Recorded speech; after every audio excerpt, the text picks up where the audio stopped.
नमस्कार। आकाशवाणी से प्रस्तुत है समाचार प्रभात।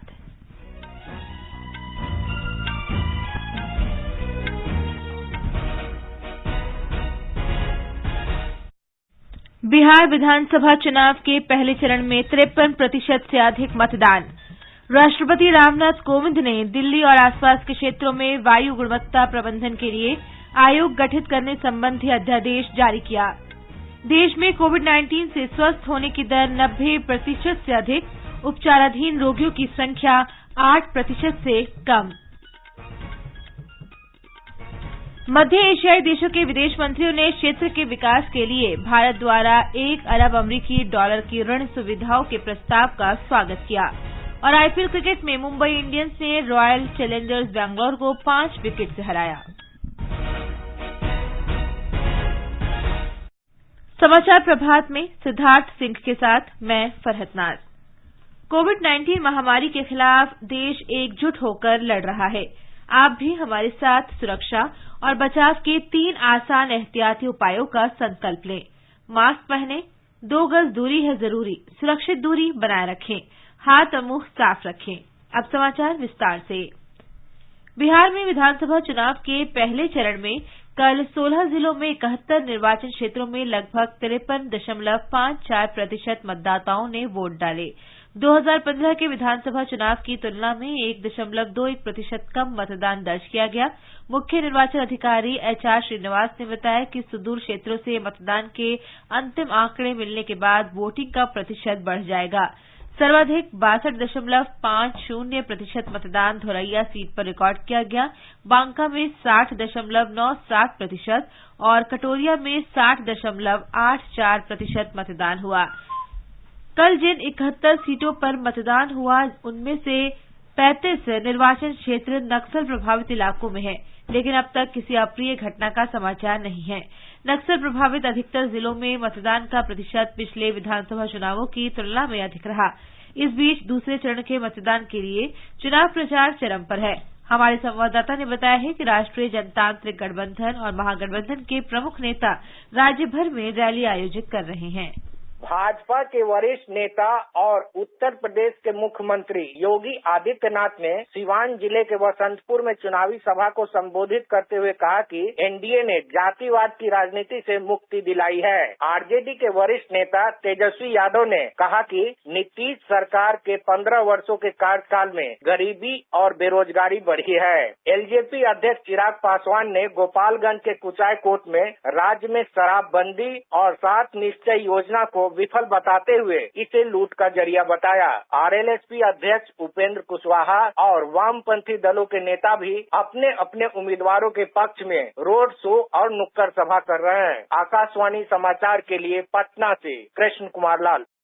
उधर मध्य प्रदेश में पहली बार चुनावकर्मी विशेष श्रेणियों के मतदाताओं से घर घर जाकर मतदान करवा रहे हैं।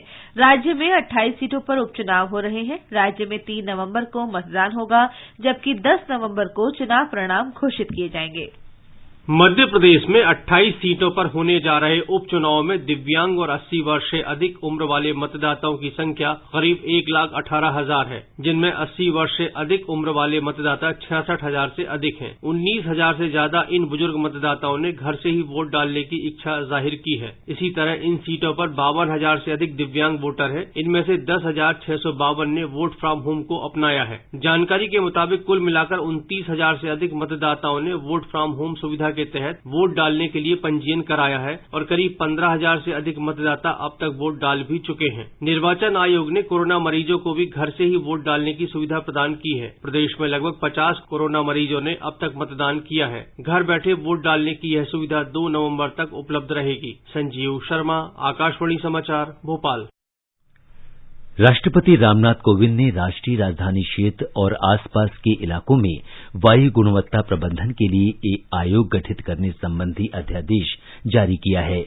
ये आयोग वायु गुणवत्ता सूचकांक के बेहतर तालमेल, अनुसंधान, पहचान और वायु गुणवत्ता से संबंधित समस्याओं के समाधान के लिए काम करेगा।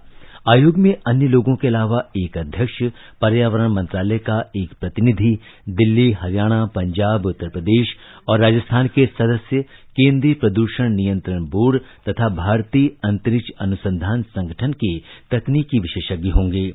आयोग के पास राष्ट्रीय राजधानी क्षेत्र और आसपास के इलाकों में वायु गुणवत्ता के संरक्षण और इसमें सुधार के लिए सभी उपाय करने के निर्देश देने और शिकायतों पर कार्रवाई करने का अधिकार होगा। आयोग पर्यावरण में विभिन्न स्रोतों से प्रदूषक तत्वों के उत्सर्जन के मानक भी तैयार करेगा। देश ने कोविड से निपटने में महत्वपूर्ण सफलता हासिल की है। कोविड से स्वस्थ होने की दर 90.85% हो गई है। संक्रमण से मुक्त हुए लोगों की संख्या लगभग 72,60,000 से अधिक हो गई है। देश में इस रोग से स्वस्थ लोगों की संख्या कोविड मरीजों से करीब 12 गुना ज्यादा हो गई है। इस समय 6,10,803 मरीजों का इलाज चल रहा है, जो कुल संक्रमित लोगों का करीब 7.64% है। देश में मृत्यु दर 1.5% है।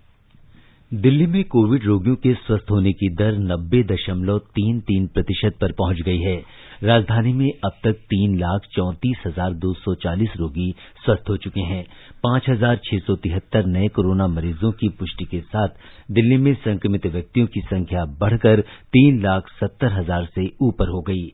इस महामारी से राजधानी में अभी तक 6,396 लोगों की मृत्यु हो चुकी है। उधर उत्तर प्रदेश में आगामी त्योहारों के मौसम को देखते हुए राज्य सरकार आज से विशेष समूहों पर ध्यान केंद्रित करते हुए कोविड जांच अभियान शुरू कर रही है। इसका उद्देश्य कोविड के फैलाव को रोकना है। ये अभियान राज्य में अगले 16 दिन तक जारी रहेगा।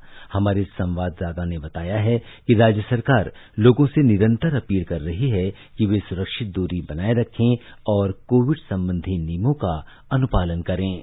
ये परीक्षण उन लोगों पर किए जाएंगे जो आने वाले करवा चौथ और दीपावली के त्योहार के दौरान आम लोगों के संपर्क में आएंगे। आगामी त्योहारों के मौसम में करवा चौथ और दीपावली ऐसे त्योहार हैं जहां बाजारों और कई दूसरी जगहों पर सबसे ज्यादा लोगों का आना जाना होता है। आज इस परीक्षण अभियान के पहले दिन ऑटो ड्राइवरों और रिक्शा ड्राइवरों की कोविड जांच के नमूने लिए जाएंगे। इसी तरह से आने वाले दिनों में मेहंदी की दुकानों, ब्यूटी पार्लर, मॉल और इलेक्ट्रॉनिक्स के सामानों की दुकानों पर काम करने वाले कर्मचारियों और धार्मिक स्थलों पर काम करने वाले लोगों की भी जांच की जाएगी। अपर मुख्य सचिव स्वास्थ्य अमित मोहन प्रसाद ने कहा कि राज्य में कोरोना के पीड़ित मरीजों की संख्या में लगातार कमी आ रही है। राज्य में इस समय कोरोना के 25,478 सक्रिय मरीज मौजूद हैं, जिनमें से 2,049 मामलों का पता पिछले 24 घंटों में चला है। सुशील चंद्र तिवारी, आकाशवाणी समाचार, लखनऊ।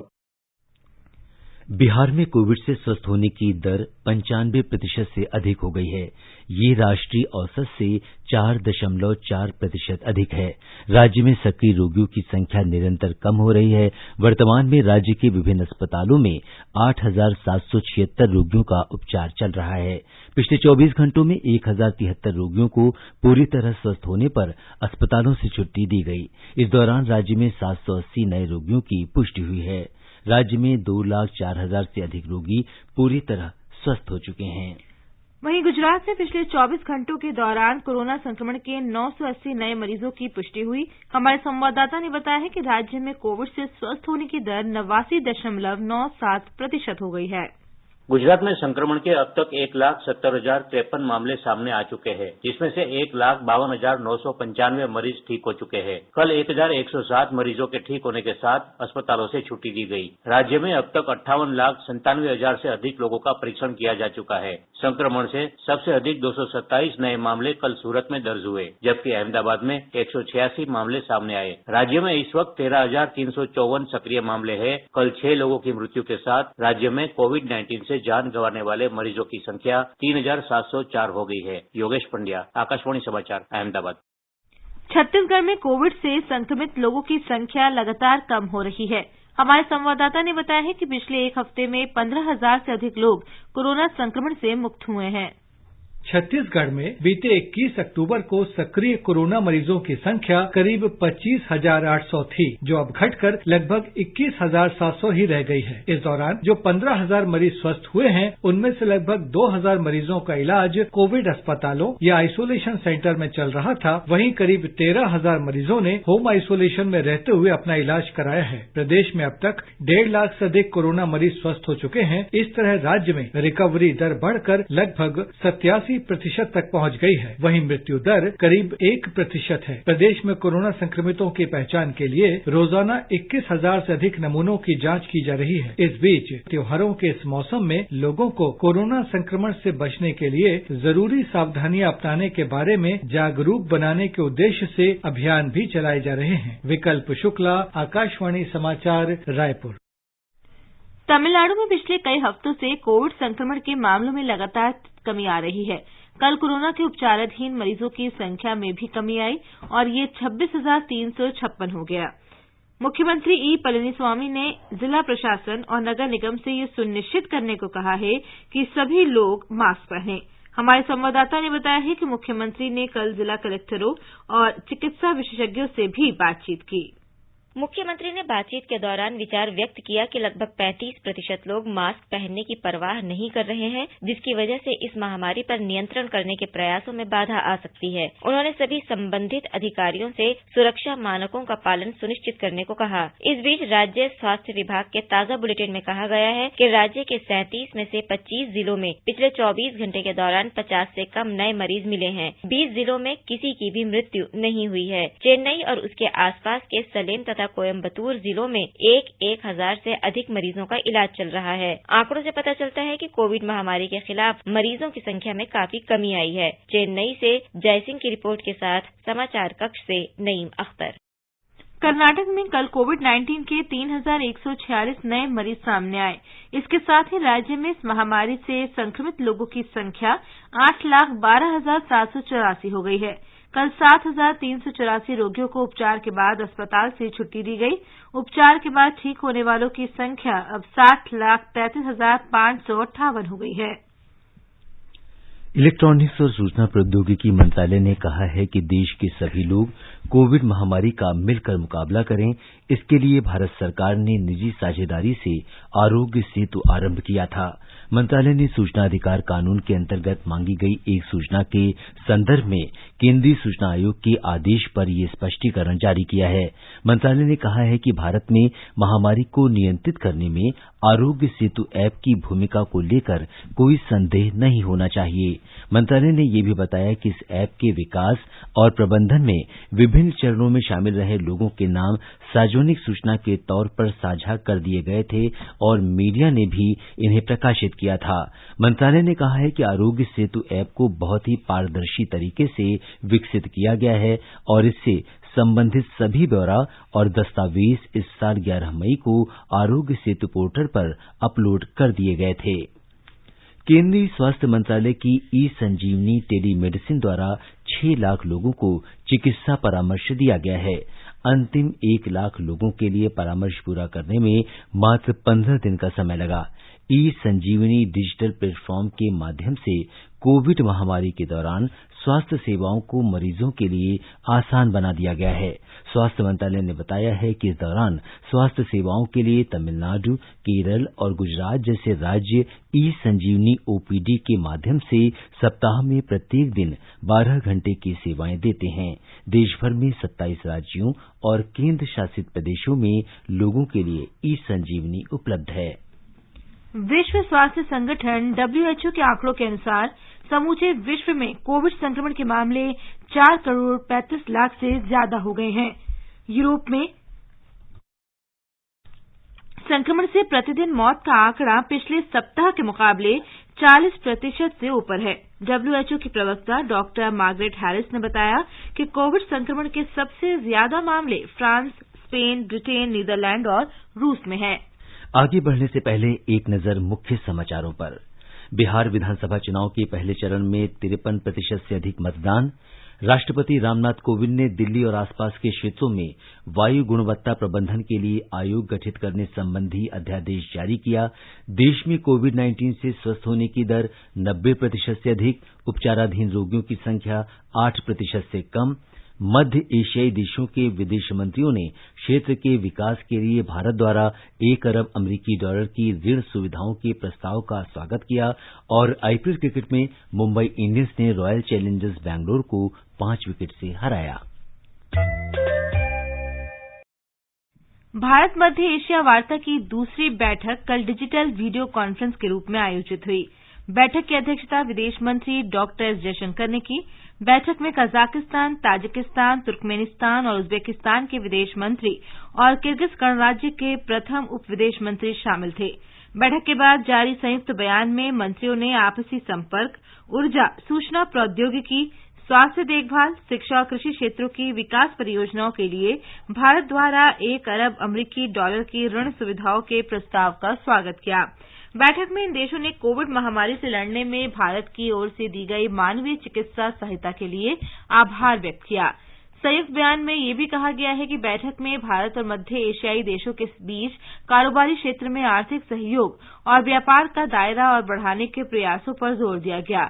भारत और मध्य एशियाई देशों के बीच व्यापार और वाणिज्य के लिए संपर्क पर भी जोर दिया गया। मध्य एशियाई देशों के मंत्रियों ने ईरान के चाबहार बंदरगाह के बुनियादी ढांचे को आधुनिक बनाने की भारतीय कोशिश की सराहना की। वाणिज्य और उद्योग मंत्री पीयूष गोयल ने शंघाई सहयोग संगठन के देशों से अनुरोध किया है कि अपनी आर्थिक शक्ति का उपयोग करें और क्षेत्र में व्यापार और निवेश बढ़ाने में साझेदारी के अवसरों का पता लगाएं। श्री गोयल कल वीडियो कॉन्फ्रेंस के माध्यम से संगठन के विदेश व्यापार मंत्रियों की 19वीं बैठक को संबोधित कर रहे थे। उन्होंने कहा कि संगठन के सदस्य देशों के बीच व्यापार और निवेश में बढ़ोतरी के लिए आपसी सहयोग जारी रहना चाहिए, जिससे कोविड-19 महामारी के बाद आर्थिक मंदी से उबरने में महत्वपूर्ण मदद मिलेगी। श्री गोयल ने कहा कि विश्व के बारे में प्रत्येक राष्ट्र की अवधारणा उसकी सभ्यता और दर्शन की परंपराओं पर आधारित होती है और भारत का प्राचीन ज्ञान समूचे विश्व को एक परिवार यानी वसुधैव कुटुंबकम मानता है। इस बैठक में शंघाई सहयोग संगठन के महासचिव तथा किर्गिस्तान, कजाकिस्तान, पाकिस्तान, रूस, ताजिकिस्तान और उज्बेकिस्तान के मंत्रियों ने भाग लिया। वित्त मंत्री निर्मला सीतारमण ने कहा कि भारत और ब्रिटेन के बीच आर्थिक रिश्ते महत्वपूर्ण हैं और दोनों देश विश्व की सबसे बड़ी 7 अर्थव्यवस्थाओं में शामिल हैं। नई दिल्ली में वीडियो कॉन्फ्रेंस के जरिए 10वीं भारत ब्रिटेन आर्थिक और वित्तीय परिचर्चा में उन्होंने कहा कि दोनों देशों का संयुक्त सकल घरेलू उत्पाद 50 खरब डॉलर से ऊपर है। वित्त मंत्री ने कहा कि 2007 में पहले ई फंड कॉरपोरेशन से लेकर अब तक दोनों देशों के बीच व्यापार 2 गुना से अधिक हो गया है और दोनों देशों में 5 लाख से अधिक रोजगार देने वाले आपसी निवेश संभव हुए हैं। विदेश सचिव हर्षवर्धन श्रृंगला आज से फ्रांस, जर्मनी और ब्रिटेन की 7 दिन की यात्रा पर रवाना होंगे। इस दौरान विदेश सचिव आपसी संबंधों की समीक्षा करेंगे और परस्पर हित के मुद्दों पर चर्चा करेंगे। वे इन देशों के विदेश मंत्रियों और अन्य महत्वपूर्ण वार्ताकारों के साथ भारतीय दृष्टिकोण साझा करेंगे। विदेश सचिव इन तीनों देशों के उद्योगपतियों, शिक्षाविदों, बुद्धिजीवियों और मीडिया के लोगों के साथ बातचीत करेंगे। विदेश मंत्रालय ने एक बयान में कहा है कि श्री श्रृंगला कोविड महामारी और उसके परिणामों से निपटने के बारे में अंतर्राष्ट्रीय सहयोग पर भी विचार विमर्श करेंगे। मंत्रालय ने कहा है कि फ्रांस, जर्मनी और ब्रिटेन के साथ भारत के संबंध साझा लोकतांत्रिक मूल्यों के आधार पर बने हैं और सतत विकास तथा जलवायु परिवर्तन जैसे मुद्दों पर जानकारी साझा की जाती है। भारतीय स्टेट बैंक ने जापान अंतर्राष्ट्रीय सहयोग बैंक के साथ 1 अरब अमरीकी डॉलर के ऋण समझौते पर हस्ताक्षर किए हैं। इस ऋण से भारत में जापानी वाहन निर्माता कंपनियों के कारोबारी संचालन के लिए धन के सुचारू प्रवाह में मदद मिलेगी। समझौते के अंतर्गत 60 करोड़ अमरीकी डॉलर जापान अंतर्राष्ट्रीय सहयोग बैंक की ओर से दिए जाएंगे, जबकि शेष राशि अन्य भागीदार बैंक देंगे। केंद्रीय प्रत्यक्ष कर बोर्ड ने इस वर्ष 1 अप्रैल से 27 अक्टूबर के बीच 39 लाख से अधिक करदाताओं को 1,26,909 करोड़ रुपए से अधिक का रिफंड जारी किया है। सीबीडीटी ने बताया कि 37,21,000 से अधिक मामलों में 34,532 करोड़ रुपए का आयकर रिफंड तथा 1,29,000 से अधिक मामलों में 92,376 करोड़ रुपए का कॉर्पोरेट कर रिफंड जारी किया गया है। प्रधानमंत्री नरेंद्र मोदी लौह पुरुष सरदार वल्लभ भाई पटेल की जयंती एकता दिवस पर 31 अक्टूबर को गुजरात के केवडिया में आयोजित कार्यक्रम में हिस्सा लेंगे। केवडिया के समन्वित विकास के एक हिस्से के रूप में श्री मोदी 30 और 31 अक्टूबर को विभिन्न परियोजनाओं का उद्घाटन करेंगे। इनमें स्टैच्यू ऑफ यूनिटी के लिए एकता क्रूज सेवा की शुरूआत, एकता मॉल और चिल्ड्रेन न्यूट्रिशन पार्क का उद्घाटन शामिल है। प्रधानमंत्री स्टैच्यू ऑफ यूनिटी को अहमदाबाद में साबरमती रिवर फ्रंट से जोड़ने वाली सी प्लेन सेवा की शुरूआत भी करेंगे। राष्ट्रवादी कांग्रेस पार्टी प्रमुख और पूर्व कृषि मंत्री शरद पवार ने कल नासिक में प्याज उत्पादकों और व्यापारियों से मुलाकात की। किसानों और व्यापारियों ने उन्हें मंडियों में प्याज की भंडारण सीमा तय करने के केंद्र के फैसले से उत्पन्न स्थिति के बारे में जानकारी दी। केंद्र सरकार ने छोटे व्यापारियों के लिए 2 मीट्रिक टन और बड़े व्यापारियों के लिए 25 मीट्रिक टन भंडारण की सीमा तय की है। इसको लेकर व्यापारियों में असंतोष है। पिछले 3 दिनों से नासिक में 12 विपणन समितियों में व्यापारियों ने प्याज की नीलामी पर रोक लगा दी है, जिसकी वजह से प्याज के किसानों को आर्थिक नुकसान हो रहा है। बैठक के दौरान श्री पवार ने प्याज उत्पादकों और व्यापारियों के एक प्रतिनिधि मंडल को दिल्ली भेजने का भी वायदा किया, लेकिन उन्होंने उनसे विपणन समितियों को बंद न रखने और प्याज की नीलामी फिर शुरू करने की अपील की। महाराष्ट्र में करीब 300 जिला परिषद स्कूलों में बुनियादी सुविधाओं में सुधार किया जा रहा है। राज्य शिक्षा विभाग की अधिसूचना में बताया गया है कि विद्यालयों में शैक्षिक और प्रशासनिक मानदंड में सुधार करते हुए उन्हें मॉडल स्कूलों में बदला जा रहा है। हमारी संवाददाता के अनुसार विभाग ने जिला शिक्षा अधिकारियों से कहा है कि वे अगले महीने की 6 तारीख तक अपने अपने क्षेत्रों के विद्यालयों की सूची भेजें। राज्य के शिक्षा विभाग की प्रमुख सचिव वंदना कृष्णा ने कहा है कि मॉडल स्कूल के लिए इस वित्तीय वर्ष के बजटीय आवंटन के अनुसार पहले चरण में 1 से 7वीं कक्षा के कुल 300 स्कूल होंगे। इन स्कूलों में सड़कें, शौचालय, पेयजल व्यवस्था, विज्ञान प्रयोगशालाएं आदि बुनियादी ढांचों में सुधार के साथ गुणवत्तापूर्ण शिक्षा के लिए सभी आवश्यक तत्व जो अनुकूल माहौल बनाएंगे उनको शामिल किया है। मॉडल स्कूलों के शैक्षणिक घटक में पढ़ने, लिखने और गणित विषय पर विशेष ध्यान केंद्रित किया जाएगा। इसके अलावा शिक्षकों को पाठ्य पुस्तक से पढ़ाने के लिए नए तरीके जैसे समूह अभ्यास, प्रात्यक्षिक सादरीकरण आदि आजमाने के भी निर्देश दिए जाएंगे। निवेदिता, आकाशवाणी समाचार, मुंबई।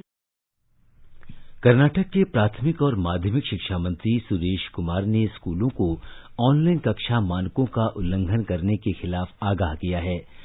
उन्होंने चेतावनी दी है कि ऑनलाइन शिक्षा के बारे में राज्य सरकार की विशेषज्ञ समिति के दिशा निर्देशों का उल्लंघन करने वाले स्कूलों की मान्यता खत्म हो जाएगी और उन पर जुर्माना लगाया जाएगा। राज्य सरकार को खबरें मिली थीं कि कुछ स्कूल लंबे समय तक ऑनलाइन कक्षाएं चला रहे हैं, जिसकी वजह से विद्यार्थियों के स्वास्थ्य पर असर पड़ रहा है और विशेष रूप से उनकी नजरें कमजोर हो रही हैं। भारत ने फ्रांस के राष्ट्रपति इमैनुअल मैक्रों के प्रति अपमानजनक भाषा का इस्तेमाल किए जाने की निंदा की है और इसे अंतर्राष्ट्रीय शिष्टाचार के बुनियादी मानदंडों का उल्लंघन बताया है। विदेश मंत्रालय ने एक बयान में कहा कि भारत उस आतंकी हमले की भी निंदा करता है जिसमें फ्रांस के एक शिक्षक की जघन्य हत्या कर दी गई थी। भारत मृतक शिक्षक के परिवार और फ्रांस के लोगों के प्रति संवेदना व्यक्त करता है। मंत्रालय ने कहा कि किसी भी कारण से और किसी भी परिस्थिति में आतंकवाद को उचित नहीं ठहराया जा सकता। ब्रिटेन ने भी सहनशीलता और मुक्त अभिव्यक्ति के मूल्यों पर नाटो देशों के साथ कंधे से कंधा मिलाकर सहयोग करने का आह्वान किया है। उसने फ्रांस में बने सामान के बहिष्कार के तुर्की के रवैये को लेकर उसे फटकार लगाई। तुर्की के राष्ट्रपति रजब तैयब अर्दोगान ने तुर्की वासियों से फ्रांस में बने सामान न खरीदने को कहा है। अर्दोगान ने इस्लाम विरोधी आचरण के लिए फ्रांस को दोषी करार दिया। अर्दोगान मुस्लिम विश्व के उन कुछ गुस्साए नेताओं में से एक हैं जो सैमुअल पेटी नामक अध्यापक की हत्या के जवाब में फ्रांस से नाराज हैं। आईपीएल क्रिकेट में मैच कल अबुधाबी में मुंबई इंडियंस ने रॉयल चैलेंजर्स बैंगलोर को 5 विकेट से हरा दिया। पहले बल्लेबाजी करते हुए रॉयल चैलेंजर्स बैंगलोर ने 6 विकेट पर 164 रन बनाए। जवाब में मुंबई इंडियंस ने 165 रन का लक्ष्य 5 विकेट खोकर हासिल कर लिया। इस जीत से मुंबई अंक तालिका में 16 अंकों के साथ शीर्ष पर पहुंच गया है। आज दुबई में चेन्नई सुपर किंग्स का सामना कोलकाता नाइट राइडर्स से होगा। और अब एक नजर आज के मौसम पर। राष्ट्रीय राजधानी दिल्ली में धुंध छाई रहेगी। न्यूनतम तापमान 15 डिग्री सेल्सियस दर्ज हुआ, अधिकतम 31 डिग्री सेल्सियस के आसपास रहने की संभावना है। मुंबई में न्यूनतम तापमान 23 डिग्री सेल्सियस दर्ज हुआ और अधिकतम 35 डिग्री सेल्सियस के आसपास रहेगा। चेन्नई में गरज के साथ छींटे पड़ने का अनुमान है। तापमान 25 और 30 डिग्री सेल्सियस के बीच रहेगा। कोलकाता में न्यूनतम तापमान 24 डिग्री सेल्सियस रिकॉर्ड किया गया, अधिकतम 32 डिग्री सेल्सियस के आसपास रहेगा। जम्मू में न्यूनतम तापमान 12 डिग्री सेल्सियस दर्ज हुआ, अधिकतम तापमान 31 डिग्री सेल्सियस तक जा सकता है। श्रीनगर में तापमान 0 डिग्री सेल्सियस से 21 डिग्री सेल्सियस के बीच रहेगा। लेह में भी आसमान साफ रहेगा। न्यूनतम तापमान 0 से 7 डिग्री सेल्सियस रिकॉर्ड किया गया और अधिकतम तापमान 14 डिग्री सेल्सियस तक जा सकता है। गिलगित में तापमान 3 से 21 डिग्री सेल्सियस के बीच रहने की उम्मीद है। मुजफ्फराबाद में आसमान आमतौर पर साफ रहेगा। न्यूनतम तापमान 10 डिग्री सेल्सियस रिकॉर्ड किया गया, अधिकतम तापमान 28 डिग्री सेल्सियस तक जाने के आसार हैं। समाचार कक्ष से धर्मेंद्र। ये समाचार हमारी वेबसाइट newsonair.com/hindi पर भी उपलब्ध हैं। और अब आज के समाचार पत्रों की सुर्खियों के साथ हैं सिद्धार्थ सिंह। धन्यवाद फरहत। बिहार विधानसभा चुनाव के पहले चरण के तहत शांतिपूर्ण मतदान होने की खबर सभी अखबारों ने प्रमुखता से ली है। जनसत्ता की सुर्खी है बिहार की 71 सीटों पर 53.54% मतदान। दैनिक भास्कर लिखता है ईवीएम में बंद हुई 1066 उम्मीदवारों की किस्मत। पंजाब केसरी की सुर्खी है कोरोना खौफ पर भारी पड़े वोटर। तेजी से पटरी पर लौट रही इकोनॉमी, सभी को मिलेगा वैक्सीन। प्रधानमंत्री के इन शब्दों को नवभारत टाइम्स ने प्रथम पृष्ठ पर जगह दी है। पत्र लिखता है भारत निवेश का सबसे पसंदीदा देश बनेगा। राजधानी में कोरोना की बेलगाम होती रफ्तार, 24 घंटे में पहली बार मामले 5000 से पार। जनसत्ता की खबर है। दैनिक जागरण लिखता है दिल्ली में दूसरे दिन भी टूटा रिकॉर्ड, 9% के पार हुई कोरोना संक्रमण की दर। कोरोना काल ने सरकारी स्कूलों में बढ़ाए दाखिले। हिन्दुस्तान की ये खबर शिक्षा क्षेत्र में आए बदलाव की ओर ध्यान खींचती है। बच्चों को स्कूल भेजने में हिचकिचा रहे अभिभावक, जनसत्ता के प्रथम पृष्ठ पर है। दैनिक जागरण लिखता है राजधानी में अगले आदेश तक बंद रहेंगे स्कूल। दिल्ली विश्वविद्यालय के कुलपति प्रोफेसर योगेश त्यागी को पद से निलंबित करने की खबर सभी अखबारों के प्रथम पृष्ठ पर है।